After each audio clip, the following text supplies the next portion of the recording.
Church में मैंने एक दफ़ा कलाम सुनाया था। अब कब सुनाया था ये भी मुझे याद नहीं है, लेकिन खुदावंद का शुक्र हो कि आज फिर पिंड आदम की ज़मीन पर खड़ा होकर खुदावंद की आवाज़ को खुदावंद के बंदा भाई शमौन की बात पर जिन्होंने मुझे यहाँ मौका दिया कलाम सुना सकता हूँ। थोड़ी देर में ज़्यादा कलाम सीखेंगे।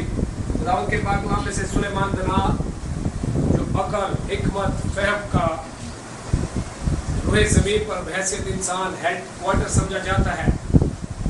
अकल दनाई फहम से मामूर इंसान जिसे खुदा ने इंतहाई उत्तम दर्जे की अकल फहम अता किया, हमें कुछ सिखाता है और कहता है इंसान सुलेमान दना की दूसरा बाब और उसकी जब हम चौथी आयत को देखते हैं तो लिखा है खुदावंद के पाक कलाम में खुदावंद का बंदा फरमाता है और उसको ऐसा ढूंढो जैसे चांदी को, कहता है उसको ऐसा ढूंढो जैसे चांदी को और उसकी ऐसी तलाश करो जैसे पोशीदा खजानों की। आमीन। कहता है खुदा को ऐसा ढूंढो, खुदा को ऐसा ढूंढो जैसा कि गोया तुम चांदी की तलाश करते हो, जैसा चांदी को ढूंढते हो। चांदी से मुराद कीमती चीज। और कहते हैं उसकी ऐसी तलाश करो जैसी पोशीदा खजानों की। पोशीदा खजाने आप जानते हैं, आप सबको इस बात का इल्म है, हमेशा ज़ेरे जमीन या गारों में ही ढूंढे जाते हैं। खजानों की तलाश के लिए इंसान को अपना खोना पड़ता है। ऐसा नहीं होता कि हम जमीन को यूं लात मारे ठोकर मारे और उसमें से सोना निकल आए या तेल निकल आए, कोई मादनियात निकल आए, नामुमकिन बात है। जरूर है कि उसके लिए इंसान जमीन की तह में जाए या समंदर की तह में जाए। फर्ज करें अगर वो तेल को ही निकालता है, एक कीमती मादनियात है, उसको निकालता है तो उसको हजारों माइल्स का सफर तय करना पड़ता है जमीन में जाने के लिए। एक लंबा सफर तय करना पड़ता है। हम छोटे से अपनी मिसाल देख लेते हैं अपने घरों के अंदर। जब हम कुएं में से पानी निकालना चाहते हैं तो हमें कुआं भी गहरा खोदना पड़ता है। ऐसा नहीं कि हम वो जरा सी कोई भी धार को मारे जमीन पर और वो फट से हमारे लिए पानी निकाल दे, ऐसा नहीं होगा। जरूर है कि उसके लिए ज़ेरे जमीन जाया जाए ताकि पानी निकाला जाए और मादनियात खजाने पोशीदा खजाने तेल एक खजाने की सूरत रखता है।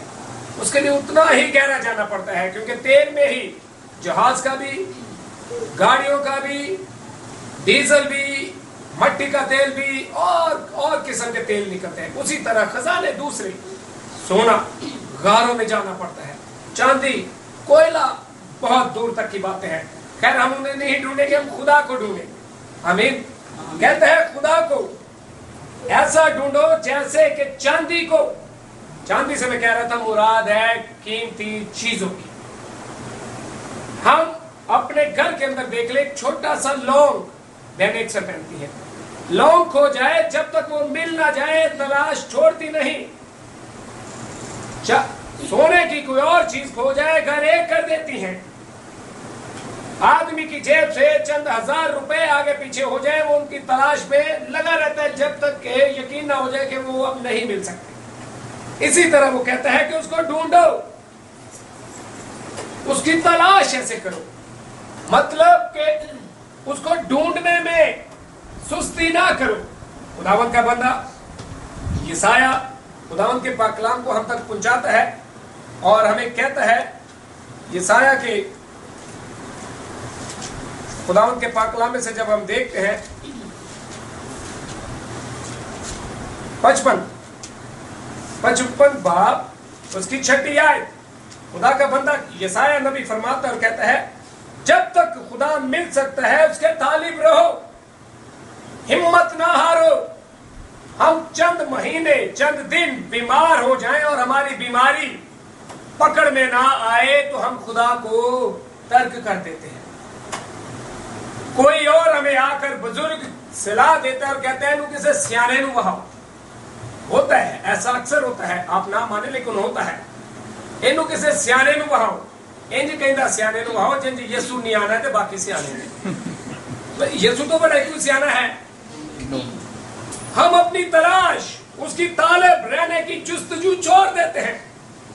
वो कहते हैं जब तक खुदा मिल सकता है उसके तालिब रहो, और मिलने का मतलब है जब तक मुमकिन है उसे तलाश करो, उसके तालिब रहो। ऐसा नहीं कि एक दिन बुखार हुआ, एक हफ्ता रहा, 15 दिन रहा और 16वें दिन आप कहीं और, खुदा कहीं और, ऐसा नहीं। वो कहता है जान तेरे तक वफादार है, मैं तुझे जिंदगी का ताज दूंगा। यहां तक तलाश करके तेरी जान भी चली जाए, नो प्रॉब्लम, लेकिन तेरी जुस्तजू जारी रहनी चाहिए। आमीन। कहता है उसको ऐसा ढूंढो या खुदावंद को जब तक मिल सकता है उसके तालिब रहो, और जब तक वो नजदीक है उसे पुकारते रहो। जब तक खुदा नजदीक है, यूं तो देखा जाए खुदा आसमानों के आसमानों के आसमानों से भी ऊंचा। वो कहता है आसमान मेरा तख्त और जमीन मेरे पांव की। अब हम खुदा को कहां पर ढूंढे? हम ऊपर देखते हैं तो बादल और सितारों के आगे हमें कुछ नजर नहीं आता, तो खुदा कहां नजर आएगा? लेकिन मेरी बहन मेरे भाई, खुदावंद के पाक कलाम में लिखा है खुदा हमारे दिल में रहता है। वक्त उसे ढूंढने के लिए हमें अपने लब खोलने, और वो हमारे दरमियान होता है। एक लब खोलने में सेकंड्स लगते हैं, सेकंड भी नहीं पूरे कंप्लीट होते, और खुदा हमारे पास होता है। वो खुदा जो आसमानों के आसमानों में रहता है, वो महज लब खोलने से हमारे दरमियान आ जाता है। अगर यूं हम उसकी तलाश करना चाहें, उसको ढूंढना चाहें, तो वो हर जगह हमें मिलता है। खुदा का बंदा दाऊद कहता है तड़के में तेनू ढूंढा यार अब मेरे। वो कहता है मैं आसमानों में चला जाऊं तो तू, मैं जमीन में चला आऊं तो तू, जमीन के नीचे पाताल में चला जाऊं तो तू ही तू है खुदा। आमीन। लेकिन आज का इंसान उस खुदा की तलाश में खोना नहीं चाहता। वो चाहता है कि मैं फट से, शॉर्टकट से कहीं आगे बढ़ता जाऊं और खुदा का नाम लेता जाऊं। ऐसा मुमकिन नहीं है। आमीन। ऐसा मुमकिन नहीं है। मेरी बहन मेरे भाई, खुदावंद के पाक कलाम में जब यसाया हमें कहता है कि जब तक वो मिल सकता है उसके तालिब रहो, जब तक वो हमें मिल ना जाए हमें उसके तालिब रहना है। और हो ही नहीं सकता कि खुदा मिले और हम उसकी तलब छोड़ दें। जब खुदा मिल जाता है तो उसकी तलब बढ़ती है। हम अपने घर के माहौल ही को देख लें। अगर हम कहें कि जी आज हमारे घर में फाका है, रोटी नहीं पकी, आटा नहीं है, जब आटा आएगा तो क्या हम उसे पकाएंगे नहीं? जरूर पकाएंगे, ताकि हमारी जो भूख है वो खत्म हो। इसी तरह जब खुदा को हम ढूंढते हैं, खुदा मिल जाता है, तो जरूर है कि हम उसके साथ अपनी रफाकत को और बढ़ाएं। आमीन। ये तो है खुदा को ढूंढने का एक आसान सा फार्मूला। मैंने जिंदगी में मैच करके उसे कोशिश की, आपको बताऊं कि जब हम आटे की तलब करते हैं, आटा मिलता है, तो हम उसे घर में नहीं रख देते कि अब भूख खत्म ना है, जब तक वो पका ना लिया जाए या रोटी खा ना ली जाए। आमीन। खुदावंद के पाक कलाम में से अगर हम थोड़ा सा और आगे बढ़े, जल्दी से आखिरी चंद बातें, फिर इसके बाद हम जाएंगे क्योंकि हमें भी देर हो रही है। मत्ती रसूल की मार्फत लिखी गई अंजील मुकद्दसा या मत्ती के नाम पर लिखी गई अंजील, खुदावंद के पाक कलाम में से 19वां बाब और 29वीं आयत। ढूंढने की बात हो रही है, खुदा को तलाश करने की बात हो रही है कि जब तक वो मिल सकता है उसके तालिब रहो। आमीन। आपको दो लोगों से मिलाना चाहता हूं, जरा देखिएगा, इन दोनों के साथ अपने आप को मैच करके देखिएगा। सुलेमान बना कहता है कि उसे ऐसा ढूंढो जैसे चांदी को, और उसकी ऐसी तलाश करो जैसे पोशीदा खजानों की। यसाया नबी कहता है जब तक वो मिल सकता है उसके तालिब रहो, और ऐसा नहीं कि हम उसे ढूंढना चाहें, उसे पाना चाहें और वो हमें ना मिले। यहाँ पर क्या लिखा है जी अंजील मुकद्दसा में, मत्ती रसूल की अंजील मुकद्दसा, उसके नाम पर लिखी गई अंजील मुकद्दसा 19वां बाब 29वीं आयत लिखा है, और जब वो यरूशलेम से निकल रहे थे, यानी कि यीशु और उसके साथी शागिर्द, यीशु और उसके शागिर्द है यरूशलेम से निकल कर जा रहे थे, और एक भीड़, बड़ी भीड़ उसके पीछे हो ली, और देखो दो अंधों ने जो राह के किनारे बैठे थे, ये सुनकर के यीशु जा रहा है, चिल्लाकर कहा, ऐ खुदावंद, ऐ इब्न दाऊद, हम पर रहम कर। दो अंधे, हम तो आंखों वाले हैं, सब देखते हैं यीशु कौन है। आमीन।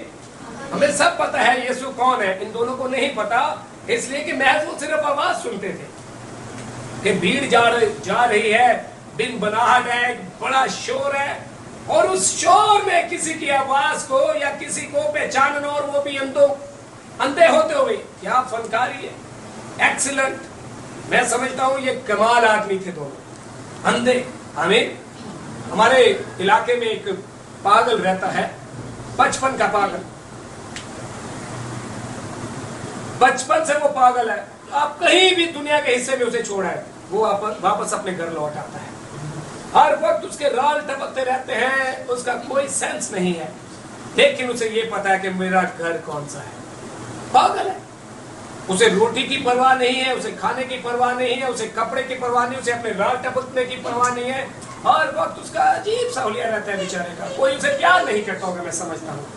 माँ उसकी नहीं है, बाप उसका नहीं है, भाई बहन है, भाई बहन से प्यार नहीं करते पागल का। लेकिन आप दुनिया के किसी भी हिस्से में छोड़ आए, वो अपने घर की राह जानता है।